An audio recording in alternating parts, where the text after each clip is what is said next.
Muy buenos días. En representación de la Universidad de Nariño, tengo el honor de presentarles a los profesores investigadores en educación matemática, al profesor Osvaldo Jesús Rojas Velázquez y al profesor Randy Zabaleta Mesín. El profesor Osvaldo es doctor en educación matemáticas y profesor Randy Zabaleta Mesín, pues candidato a doctor. Quienes nos impartirá la conferencia titulada El pensamiento visual, un sistema de actividades en la enseñanza-aprendizaje de las nociones geométricas en niños con TDAH de grado quinto de la básica primaria. Bueno, a todos los asistentes le agradecemos. En caso tal tengan alguna inquietud, utilizar la opción de manito alzada de Zoom y al finalizar la conferencia tendremos un pequeño espacio para resolver inquietudes en el orden en el cual hayan solicitado la palabra. Profesores, muchísimas gracias por aceptar nuestra invitación. Gracias, doctor Carlos Rafael, muchas gracias. Randy.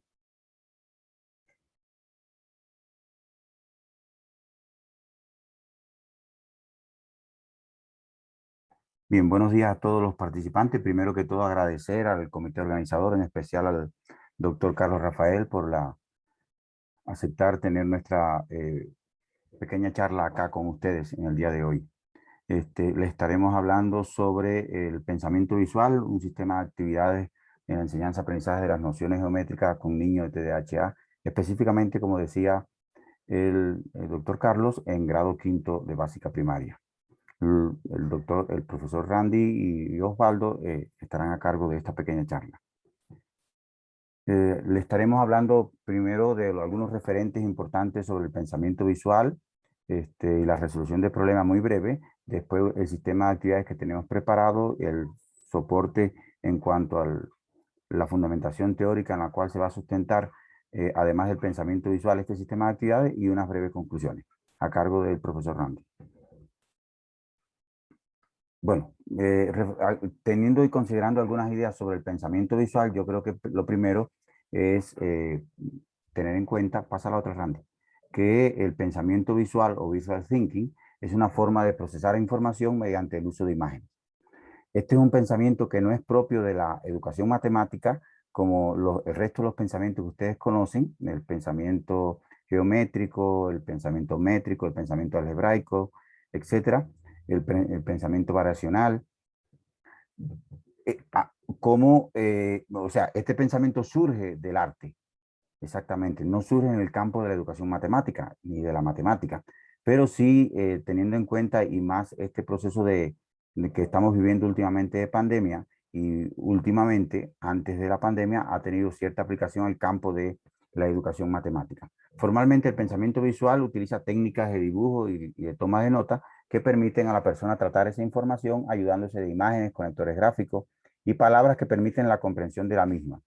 Y también mediante la información, mediante las imágenes, se pueden identificar problemas, buscar soluciones y encontrar relaciones entre conceptos que sería un poco más difícil de buscarlo que buscarlo desde el punto de vista literario. La próxima, Ronnie. Bueno, ¿qué es el pensamiento visual? Aquí tenemos algunas ideas que son esenciales para entender qué es el pensamiento visual y sobre todo para esta investigación que llevamos a cabo. Dice que lo relacionado con pensar en imágenes por un lado y por otro lado expresarse en imágenes. En este proceso de pensar en imágenes por un lado y expresarse en imágenes por el otro, vamos a ver que va a jugar un papel importante la percepción de los objetos y la abstracción. Estos procesos que son importantes en el proceso de enseñanza-aprendizaje de la matemática. La próxima ronda. Desde el punto de vista cognitivo, digamos que la percepción, la atención y la memoria son los tres ejes cognitivos desde los cuales se aborda y se estudia hoy en día el pensamiento visual. Recordar que en este proceso también podemos hacer uso de la neurociencia educacional, en este caso en la parte de la educación matemática. Continuamos, Randy. Bueno, ¿qué es pensamiento visual? Urchegui, en esta tesis doctoral de España, en la cual trabaja con profesores de primaria, define el constructo del pensamiento visual como un proceso o conjunto de procesos cognitivos que realizamos de manera específica en torno a la información visual, con con los que interpretamos la realidad y que nos conduce a la acción. Exactamente, él precisa en su tesis que es una forma específica de conocimiento y un estilo de comunicación y plantea que es una forma de recibir información a partir de la interpretación de imágenes. Recuérdense que en las primeras ideas que planteamos de pensamiento visual era pensar en imágenes y la otra es expresarse en imágenes. Bueno, esta definición que él aborda se basa en esas raíces. Una forma de recibir información a partir de la interpretación de imágenes y una manera de transmitir información y comunicar a partir de la construcción de imágenes, que van desde el simple gesto gráfico hasta la utilización de los diferentes recursos de las TICs. Este es un pensamiento que inicialmente se entendía que era propio para aquellos que tienen habilidades de arte, el arte como tal, y no es así. Se ha demostrado desde el libro, el bestseller, Tu mundo en una servilleta, hasta Giaquinto, que es uno de los máximos representantes de este pensamiento en la educación visual, que lo vamos a ver más adelante, que este es un pensamiento que se puede aprender o adquirir en la competencia visual y gráfica. En este libro, Visual Thinking in Mathematics, Giaquinto, en el 2007, él aborda algunos elementos del pensamiento visual en la educación matemática, en la matemática, y él plantea, entre otras cosas, que el pensamiento visual visto desde la matemática tiene un valor cognitivo, pues constituye una ayuda y un medio de descubrimiento para el contenido matemático. Este pensamiento, según el estudio que nosotros llevamos, un grupo de investigación, un proyecto de investigación que tenemos, digamos que se concreta en el aula, en la enseñanza-aprendizaje de la geometría con 3 reglas. La primera es la objetivación de figuras geométricas, que se pone de manifiesto en la representación del objeto concreto o en la mente, en la representación simplificada, en la construcción de figuras de análisis y en construcciones auxiliares. Una segunda regla es la manipulación geométrica, descomposición, integración, y ya una tercera regla, que le hemos llamado representación analítica, se refiere a buscar relaciones para determinar los objetos y operaciones que se pueden establecer entre ellos, por supuesto, para llegar a la construcción de esa nueva imagen que va a dar, por supuesto, un nuevo contenido. Continuamos. Bueno, en este esquema que ustedes pueden ver acá, recuérdense que al inicio veíamos que pensamiento visual se entiende, por un lado, pensar en imagen y por otro lado, expresarse en imágenes. Bueno, el primer proceso, que es recibir información a partir de la interpretación de imágenes, y el segundo proceso, que es transmitir esa información transmitir información y comunicar a partir de la construcción de imágenes, va a estar mediado por las reglas que explicábamos anteriormente. O sea, para llegar del primer proceso al segundo proceso, es importante tener en cuenta esta regla: objetivación de figuras geométricas, manipulación geométrica y descomposición e integración, y por último, representación analítica. Randy, vamos. Tal es así, fíjense que Zimmerman y Cunningham, desde el año 1991, destaca la importancia que tiene este pensamiento visual, al afirmar que el papel del pensamiento visual es tan fundamental para el aprendizaje del cálculo, que es difícil imaginar un curso exitoso de cálculo que no enfatice en los elementos visuales del tema. Yo creo que esto es clásico, por supuesto, del siglo pasado, en el año 91, ya estos clásicos de la visualización ven este punto de vista. El otro es de Díaz y Dircio, el cual dice que el pensamiento visual puede convertirse en pensamiento abstracto, es decir, también puede ser medio para la construcción del conocimiento. Y aquí sí lo deja claro estos investigadores, que ese pensamiento puede utilizarse en las clases para construir conocimiento con los estudiantes. Y Domenica Antonio Costa y Bacino, en el año 2011, plantean que el pensamiento visual proporciona a los estudiantes nuevos caminos para pensar y hacer matemáticas. Desde el punto de vista, hemos concretado algunas potencialidades, o sea, desde el punto de vista de este pensamiento, algunas potencialidades que él tiene, sobre todo específicamente para la enseñanza-aprendizaje de la geometría, pero también para cualquier área de la matemática. Primero, que permite la creación y uso de imágenes y representaciones. Segundo, permite la búsqueda de una interpretación o reinterpretación geométrica de los objetos matemáticos y sus interrelaciones. Tercero, digamos que desarrolla el pensamiento geométrico y por ende el pensamiento matemático también. Contribuye a reconfigurar el significado de los objetos matemáticos y sus interrelaciones, propicia elementos diversos explorar diversas vías en la resolución de problemas, sobre todo muy importante el pensamiento visual cuando estamos en el proceso de resolver, de resolución de un problema y donde se puede hacer imbricar con el uso de recursos heurísticos. Y por último, permite activar conceptos básicos a través de imágenes, dibujos y representaciones mentales externas o materiales para construir un contenido matemático. Bueno, Michael Attila, en este caso, él plantea, en este artículo que ustedes pueden ver acá, dice que hablando en términos generales, quiere sugerir que la geometría es la parte de la matemática en la cual el pensamiento visual es dominante, pero también en el álgebra, por ejemplo, habla del pensamiento secuencial. Nosotros en esta investigación y teniendo en cuenta estas ideas que plantea este matemático, vamos a hacer un análisis o algunas valoraciones de la importancia de la utilidad que tiene el pensamiento visual asociado a otros procesos matemáticos o teorías como resolución de problemas para el caso de la enseñanza-aprendizaje de la matemática con estudiantes que tienen TDAH. Para eso los dejo con Randy. Randy.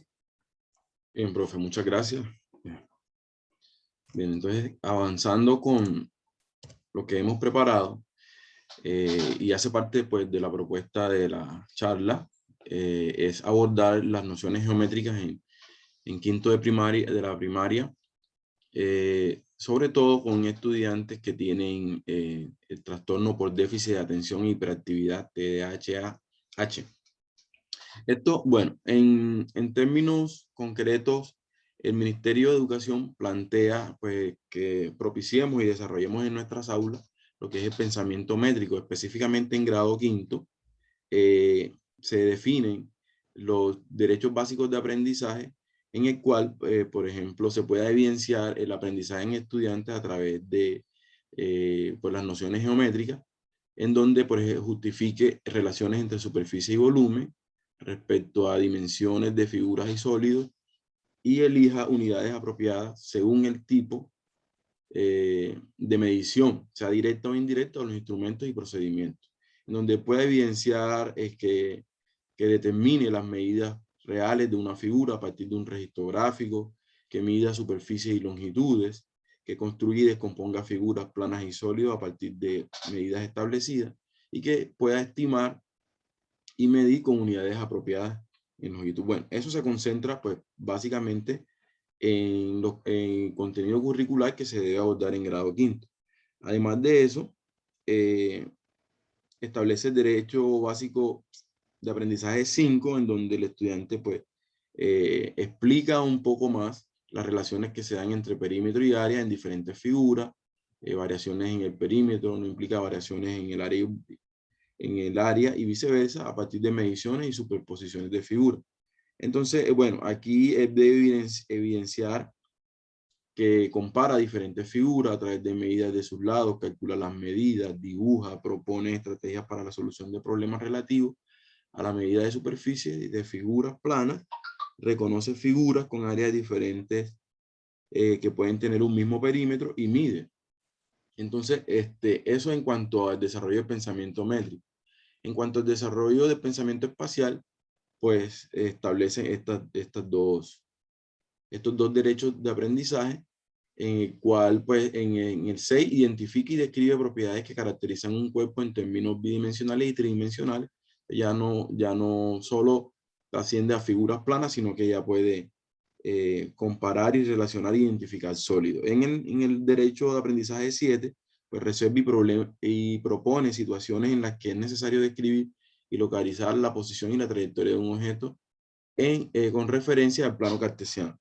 Entonces, ya aquí se identifican otras habilidades, como localizar puntos en un mapa, interpretar los elementos de un sistema de referencia, ejes, cuadrantes, coordenadas,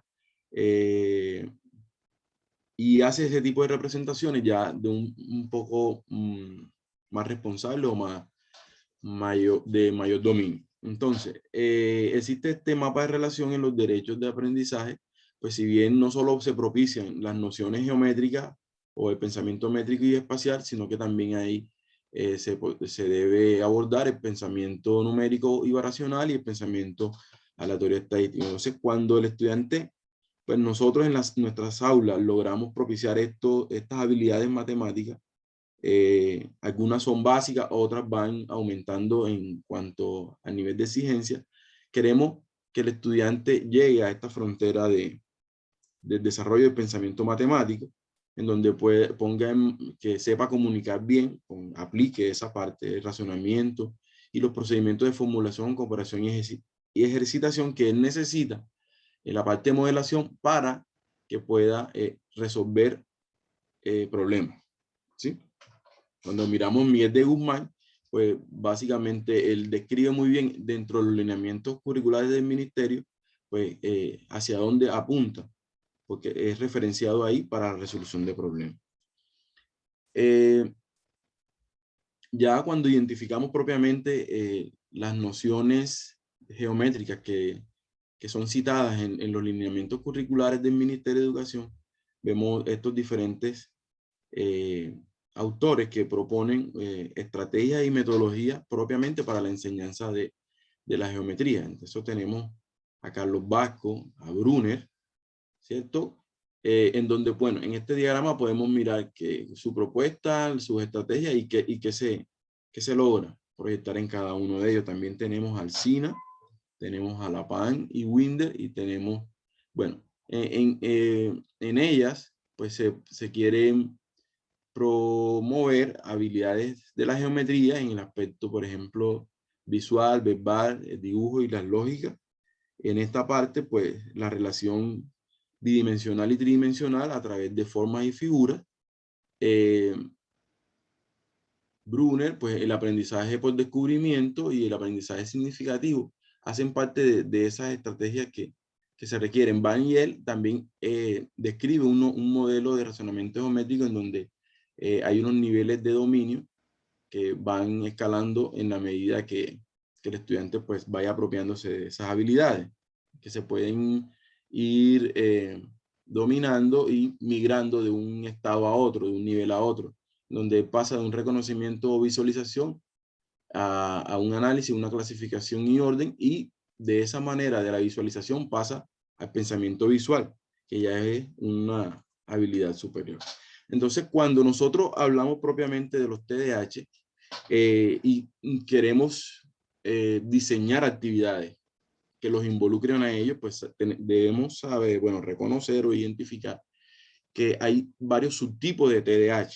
Entonces, el ministerio nos propone que estos estudiantes con estas condiciones, que tienen trastorno por déficit de atención y hiperactividad, deben ser incluidos en nuestras aulas de manera natural, como lo están los demás que no presentan este trastorno. Entonces, dentro del análisis de que queremos proponer, básicamente definimos 3 escenarios a partir del diagnóstico que tiene el estudiante. Aquí los escenarios, pues yo los identifico como E1, E2 y E3.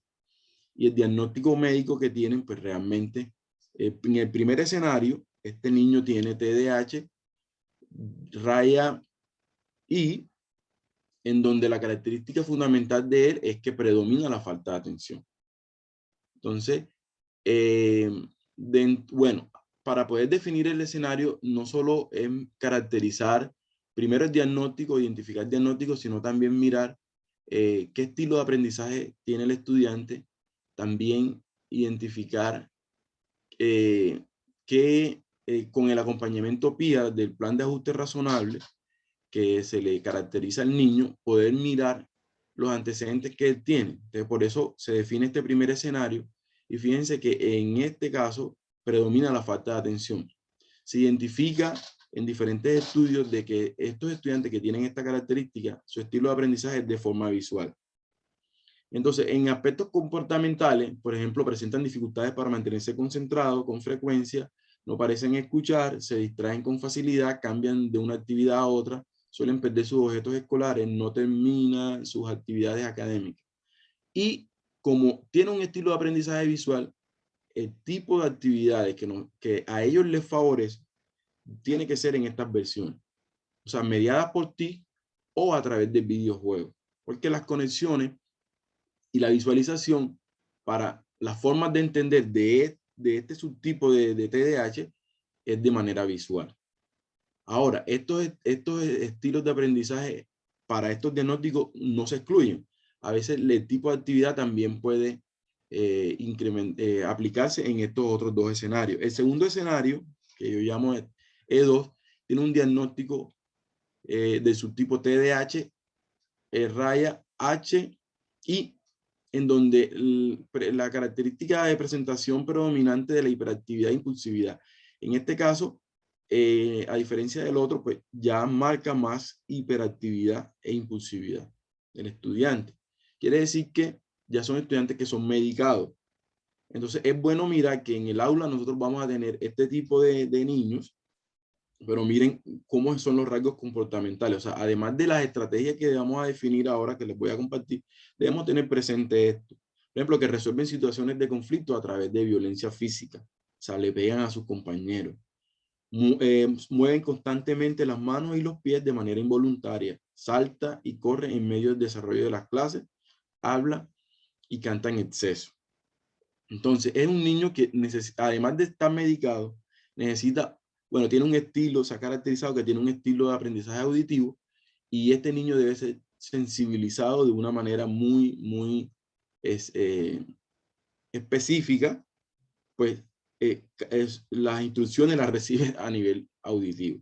Entonces, el tipo de actividades que le favorecen a él, de acuerdo a su diagnóstico y a sus aspectos comportamentales, más que todo es con manipulable. ¿Ya?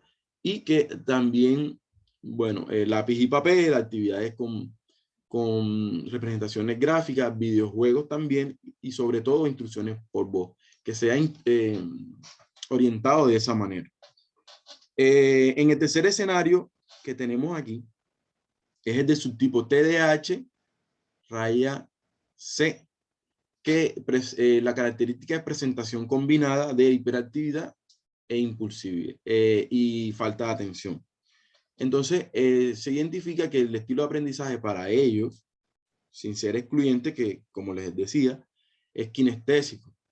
Entonces, bueno, ¿qué observamos en ellos? Que responden bruscamente a todas las situaciones, interrumpen las actividades de los compañeros, les cuesta respetar las normas, tienen dificultad para esperar su turno, responden sin pensar antes de haber escuchado, no prevén las consecuencias de sus actos y prefieren pensar mientras corren y caminan.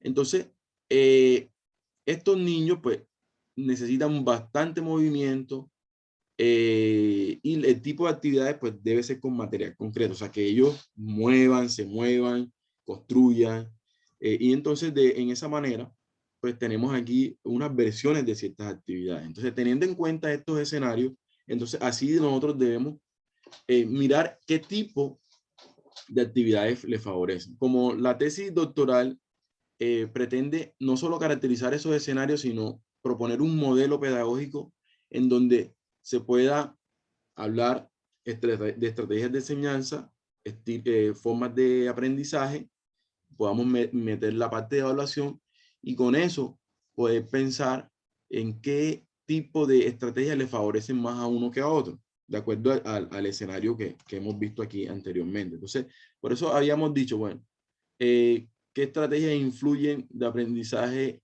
de enseñanza, y qué tipo de evaluación les favorece a ellos. Entonces, de acuerdo a eso, como nos vamos a concentrar básicamente en el pensamiento métrico y el pensamiento espacial, dado que en la charla corresponde solo para mirar este tipo de contenido, entonces aquí pues tenemos pensado, bueno, organizamos estas categorías organizadoras, y de este lado, en esta fila, pues establecemos el tipo o la versión de actividad que se quiere. Entonces, por ejemplo, GM, que está en este color azul, pues significa que las actividades que nosotros vayamos a aplicar en estos niños les favorece pues, a manera de juego, o debe ser a manera de material concreto manipulable, o debe ser, si está en amarillo, está en forma de lápiz, papel y lápiz, o si tiene que ser con una lúdica, una recreación, o si tiene que ser una actividad en cuya versión sea una versión, la misma actividad, o sea, estamos hablando de una misma actividad, pero en distintas versiones. Así que en el fondo realmente la actividad no cambia, sino que cambia su estilo, su versión. Y la última parte es la verbalización de la actividad o el lenguaje concreto. O sea, hay muchos estudios en donde identifican que los niños a veces abortan las actividades porque no comprenden lo que está escrito. O sea, de pronto el lenguaje es muy técnico, muy matemático, entonces necesitamos reescribirlas para que ellos puedan comprenderlas. Entonces, dependiendo de cuál sea la necesidad que funcione, el estilo de aprendizaje que sea visual, auditivo, kinestésico, y el escenario de diagnóstico que tiene el estudiante, entonces nosotros podemos proponer ese tipo de actividad. Entonces, por ejemplo, aquí tenemos en el escenario 1 unos colores, ¿ves? Pues aquí tenemos el diagnóstico primeramente. Entonces, identificamos que es de naturaleza visual, se le coloca este color, pero las actividades que están presentes aquí, de acuerdo a la forma, al diagnóstico, al escenario que me estoy haciendo referencia, pues tenemos el azul, este rosadito y este verde que básicamente tiene que ver con esta parte, ¿no? O sea, el verde quiere decir que el niño del primer escenario, le favorecen actividades con material concreto, ¿cierto? Versiones de actividades gamificadas y le favorece, el rosado corresponde a actividades lúdicas como tal. Y si miramos el segundo escenario, pues comparten algunas, por ejemplo, los videojuegos, todos se conectan de esa manera. También lo que tiene que ver con la parte roja, que tiene que ver con actividades lúdicas, y también lo amarillo, que tiene que ver con la manipulación de la actividad a través del API. Entonces, cada una de estas actividades, pues donde estos escenarios requieren de un tipo de actividad diferente, primero porque, bueno, si miramos esta parte de aquí, este anillo, pues yo le coloqué este color, pues si realmente para identificar que el estilo de aprendizaje de este estudiante que tiene este diagnóstico, pues es más visual, en este caso, en el escenario 3 es kinestésico, y en este escenario el estudiante pues es más auditivo. Entonces ahora, identificando eso, nosotros debemos suplir bajo estos escenarios que se han definido ahí. Tenemos que definir qué estrategias funcionan para qué estrategias funcionan para y qué estrategias funcionan para desde el punto de vista de la enseñanza, el aprendizaje y la evaluación. Entonces, nosotros para poder sustentar esa parte de qué estrategias le favorecen desde el punto de vista del aprendizaje, desde el punto de vista de la enseñanza y desde el punto de vista de la evaluación, nosotros queremos construir un marco teórico. Bueno, estamos en la construcción de un marco teórico que tenga en cuenta estos aspectos. La forma, los estilos de aprendizaje de Bandler y Grinder, la gamificación, cómo podemos añadir procesos de gamificación en las actividades, el desarrollo de pensamiento matemático en la resolución de problemas de acuerdo a la forma como plantean Stacy, Burton y Mason, considerando pues la inclusión educativa, los lineamientos del ministerio, los diseños universales para el aprendizaje DUA, la resolución de problemas y el modelo TRUP de Alan Schoenfeld. Entonces, teniendo esto de aquí, vamos a identificar para cada escenario qué estrategias favorecen a cada uno, de manera que el modelo propuesto pueda permitirnos a nosotros la intervención favorable en todos los casos. Entonces, ahora ya precisando un poco acerca del sistema de actividades, pues aquí les voy a compartir una actividad que está planificada, en este caso para trabajar nociones geométricas. Entonces vamos a trabajar, bueno, se identifica el estándar, pensamiento espacial y sistema geométrico, se identifica el DBA que queremos conseguir, desarrollar, justifica relaciones entre superficie y volumen respecto a dimensiones y figuras y sólidos, y elige las unidades apropiadas según el tipo de medición, directa e indirecta, los instrumentos y los procedimientos. Entonces, ya para mirar las evidencias de aprendizaje como tal, pues aquí están determinadas. Entonces, la actividad básicamente declara cuál es el alcance, cuáles son las evidencias de aprendizaje que se quieren. Aquí se precisan exactamente los derechos básicos de aprendizaje que relacioné al inicio. Luego, hay un modelo de resolución de problemas que tiene que ver con, bueno, con un referente clásico. Entre ellos, pues tenemos a Polya y también tenemos a Alan Schonfer, porque hace parte de la estrategia. Entonces, al estudiante, por lo general, se le está movilizando o se le indica que trabajen de esta manera, recreando esto. La parte, pues, de identificación de la comprensión del problema. Luego viene la parte que hace parte de la explicación de cómo resolver el problema. Entonces, en esta parte de la matriz, él pues dibuja un diagrama que le permita comprender y caracterizar qué variables necesita. El proceso de cálculo lo relaciona de esta manera y la respuesta en esta parte. Entonces, por ejemplo, aquí tenemos para esta actividad cuatro preguntas, de las cuales ellos deben desarrollar estos otros aspectos que están inducidos ahí. Y pues básicamente se fundamentan en los aportes pues, que Polya comparte en How to Solve It, que es una de las obras clásicas de él, en donde recrean pues, el primer paso, que es comprender el problema, el segundo es desarrollar un plan, en donde hay conexiones entre lo que se conoce y lo que se busca, se identifican patrones, tanteos, diagramas, etc. Y en el paso 4, ejecutar un plan, en donde él pues básicamente ejecuta lo que identificó anteriormente, y en el paso 4 verifica las soluciones contestando. De manera que el estudiante pues puede avanzar de esa manera. Entonces, concretamente, dentro de una primera pregunta que se proponen dentro de las actividades que hemos diseñado, pues tenemos esta. El rectángulo grande se compone de dos cuadros de varios tamaños. Cada uno de los tres cuadrados tiene un área de 4. ¿Cuál es el área de rectángulo? Entonces, como podemos observar aquí, el estudiante debe básicamente tratar de recrear toda esa parte de las proyecciones, usar las proyecciones, las gráficas, la visualización para poder construir toda esta parte. Entonces, por ejemplo, si esto es un cuadrado, pues básicamente no pretendo desarrollarla por cuestiones de tiempo, pero sí el estudiante debe estar en la capacidad por lo menos de identificar que si el área es esa, entonces la longitud de ese cuadrado corresponde a 2. Y entonces, por ejemplo, este también sería lo mismo. Este también tendría el mismo área.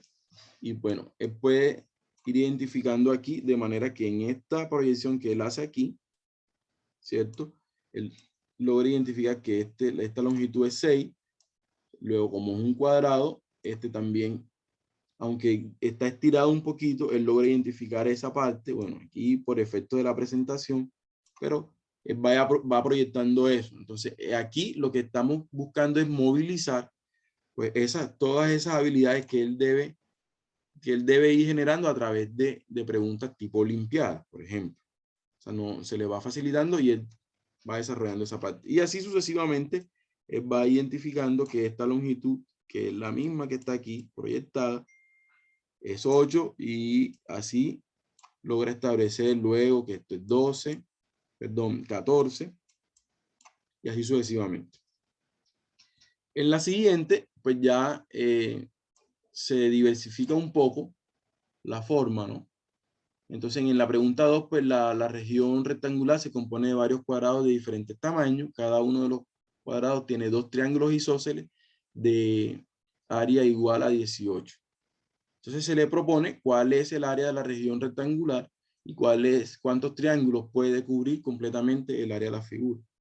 Entonces, bueno, aquí también puede identificar si es 2 isósceles, 2 triángulos isósceles, puede identificar, bueno, que esto pues realmente es un cuadrado que está compuesto por estos dos y que pues básicamente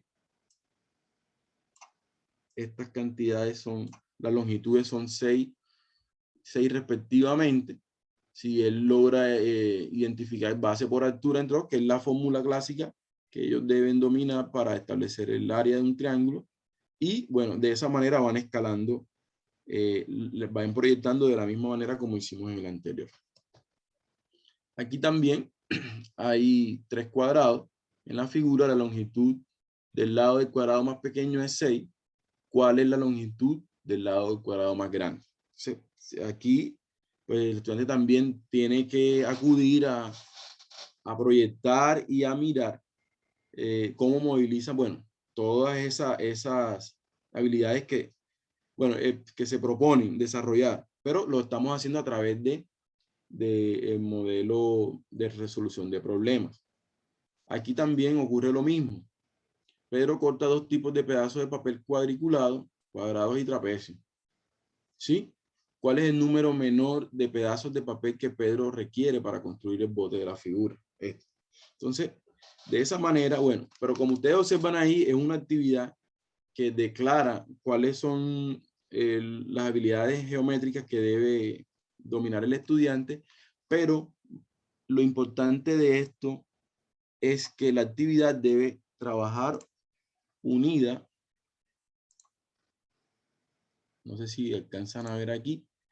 La estamos trabajando a través de unas rúbricas de evaluación, en donde esta rúbrica, pues, tenemos aquí presente de manera cualitativa cuáles son las evidencias del aprendizaje que debe arrojar el estudiante. Entonces, en este sentido, pues se define un nivel alto, un nivel medio y un nivel bajo. Entonces, muchos estudios muestran básicamente que la valoración que se hace de las actividades del estudiante es una clasificación porcentuada en donde por ejemplo, se clasifican quiénes ganaron y quiénes perdieron. Entonces, para efectos de nuestro trabajo, lo que nosotros queremos es, a través de, como ustedes observan aquí, la ponderación de las habilidades que el estudiante tiene, y que se determina en un nivel alto entre 0.8 y 1, lo que logramos es caracterizar cualitativamente qué habilidades el estudiante está desarrollando. ¿Sí? Para que nosotros, identificando por grupos, grupo control, si tienen el diagnóstico o no lo tienen, si están en el escenario 1, en el escenario 2, en el escenario 3, yo pueda mirar en qué fase se encuentra el estudiante de avance en cuanto a sus aprendizajes. Entonces, no decir, bueno, el 50% ganó y el 50% perdió. O sea, eso no nos dice nada. Aquí lo importante es poder, a través de esta rúbrica y todas las que asociadas a cada actividad, nos permitan caracterizar las formas de entender y las formas de pensar de estos niños que tienen estas condiciones. Entonces, no hay un criterio que excluya a las otras, por ejemplo, en cuanto a la ponderación que aquí aparece. Fíjense que todas son iguales, porque yo puedo decir, bueno, determina las medidas reales de una figura a partir de un registro gráfico. Cuando ya él establece todas las medidas, que ya proyectó, hizo todo, superpuso imágenes, entonces yo no puedo ponderar esto como un 60% y decir que cuando la mide la superficie o calcula el área o las longitudes, esto vale 0.2 y este vale 0.6. O sea, no tendría un criterio para decirlo, por eso se ponen todos de igual manera. Entonces, cuando el estudiante realmente no alcanza los niveles, es donde nosotros podemos, a través del diseño de investigación que tenemos, que es un diseño basado diseño basado diseño de investigación basado en diseño, resulta que nosotros podemos intervenir, replantear ciertas actividades para lograr que el estudiante pase de un nivel a otro. Entonces, como pueden observar aquí, este es el análisis que se hace para la primera pregunta. Este es el análisis cualitativo y cuantitativo que se hace para la segunda pregunta. Y finalmente, se hace el análisis para la tercera pregunta y la cuarta pregunta, ¿sí? Pero miren que las competencias como tal, bueno, aquí están parcialmente, determina parcialmente. aquí determina las medidas como corresponde y acá no determina. Entonces, al final se hace una sumatoria total y se hace una caracterización por habilidades, por preguntas o por toda la actividad de manera global. Entonces es importante esta parte. Ahora, cuando ya miramos actividades manipulables y con mediación de las TIC, pues podemos identificar estas, por ejemplo, para propiciar el pensamiento visual a través de actividades con material concreto y mediación de recursos TIC. Bueno, estos permiten de alguna manera manipular, verbalizar y abstraer esas nociones geométricas que nosotros debemos propiciar en nuestros estudiantes, utilizando, por ejemplo, recursos en línea. Entonces yo voy a salirme un poquito para poder compartir un momento.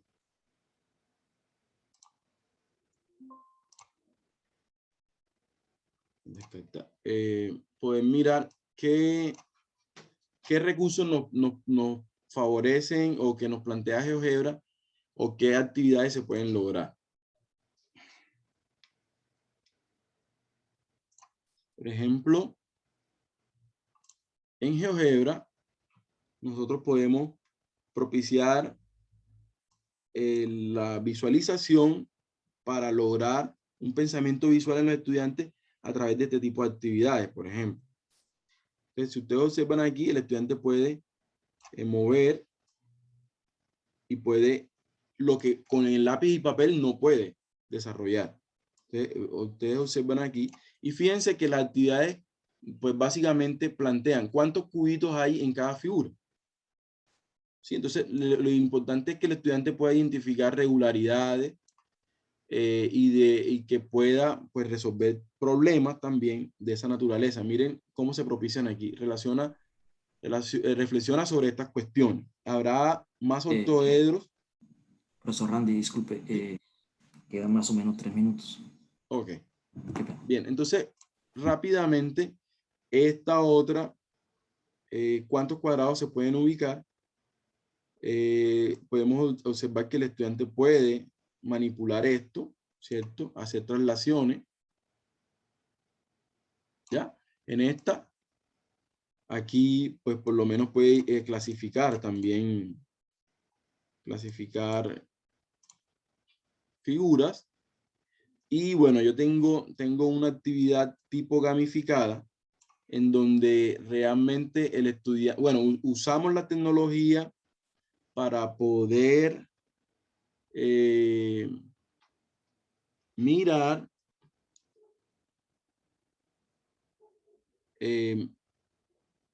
el juego también, cómo nosotros podemos propiciar de alguna manera, cuando ya no se trata de problemas geométricos, sino aritmético verbal, el estudiante de manera visual pueda concretar, por ejemplo, qué noción o qué representación tienen esos números, por ejemplo. De la misma manera acá, y puede comparar incluso cuando se tratan de procesos de representación, de amplificación. O sea, el estudiante puede entender qué entiende por equivalencia cuando hacen simplificaciones, cuando se hacen sumas entre dos cantidades que no son, por ejemplo, homogéneas, cómo hacen los procesos de simplificación. Esto lo podemos hacer con otra herramienta. Y lo otro de gamificación, permítame para concluir. Sí, aquí lo tengo. Por ejemplo, vamos a hacer esta de práctica. Ellos de alguna manera les permite estar motivados. Vamos a poner un juego aquí, un nombre preventivo. Y estas cosas a ellos los favorecen mucho. Pero les voy a dejar estas preguntas porque tenía otros aspectos de manipulable. ¿Cuántos conos de radio 1 hay en un cono de radio 2? Por ejemplo, bueno, la idea era que ustedes interactuaran, pero voy a tratar de, en lo posible, de pasar eso por cuestiones de tiempo, ¿no? pero quería mostrarles eso y que podemos generar situaciones que a ellos como TDAH les favorezcan. Bueno. ¿Cuántos cubos de lado 1 hay en un cubo de lado 2? Era lo que les estaba mostrando.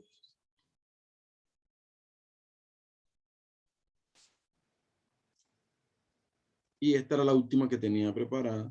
¿Cuántos tetraedros hay de lado 1?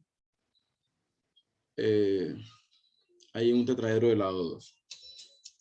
Entonces, estas cuestiones que se diseñan deben ser intencionalmente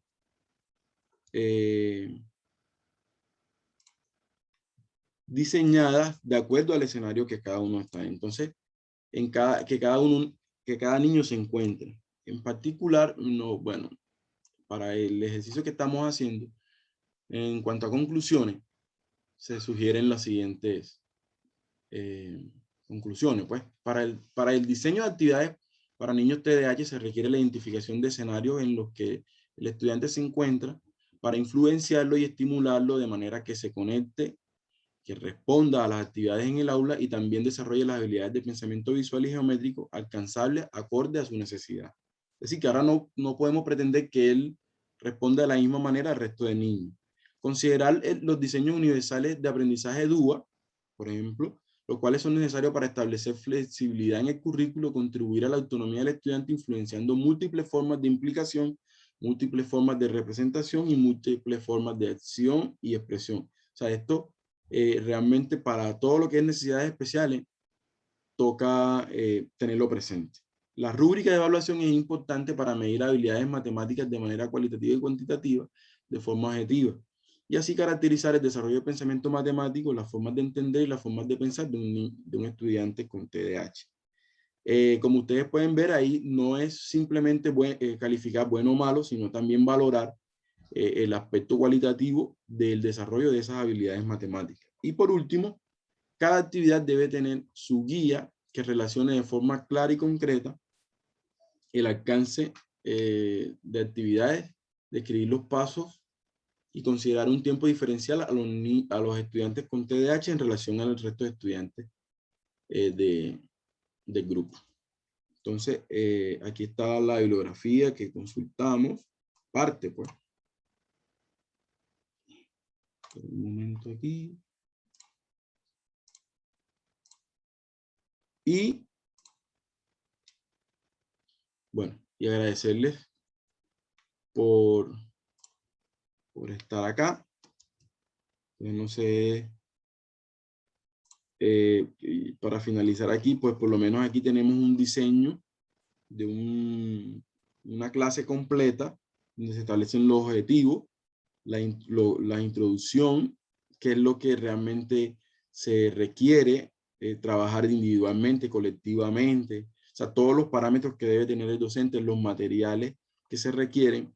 Por ejemplo, cuando se habla de manipulables, se trabaja la parte de problemas con fichas, cosas manipulables. Entonces, bueno, aquí les quería mostrar algo así más o menos en donde se produce la resolución de problemas bajo el esquema que les mostré. Y aquí teníamos, bueno, más o menos unas fichas que se les facilitan a los estudiantes cuando se le pone esta matriz así, que ellos interactúan por ejemplo, aquí hay 12 problemas. El estudiante se le dan unas tarjetas con los cálculos, se les dan una tarjeta con las palabras y diagramas que explican un problema y se les dan unas tarjetas con problemas, 12 problemas, por ejemplo. Entonces el estudiante lo que debe hacer es relacionar el primer problema aquí con la tarjeta que la describe, luego el diagrama que corresponde y el cálculo. De manera que el estudiante vaya haciendo conexiones, pero esa actividad la hace tanto individual como de manera colectiva. Entonces, este es un ejemplo de una actividad manipulable, esta es otra rúbrica, y aquí están pues otras actividades con lo que les había hablado de las nociones geométricas. Bueno, eso es lo que les tenía para Bueno, compartir. Y otra cosita, no sé, aquí si alcanzan a ver, Aquí hay otro manipulable. Que no sé, porque está como está el fondito. Bueno, que sería bueno en otra oportunidad pues poder observarlo. Muchas gracias. Bueno, doctor Osvaldo y profesor Randy, por excelente presentación. No hay tiempo para preguntas, no hay espacio. Nuevamente reiteramos al profesor Osvaldo y al profesor Randy por aceptar esta invitación y agradecerles a toda la audiencia que nos acompaña. Les invitamos a continuar conectados en el tercer encuentro matemático del Caribe. Feliz día. Gracias. Muchas gracias, profesor Carlos. Gracias.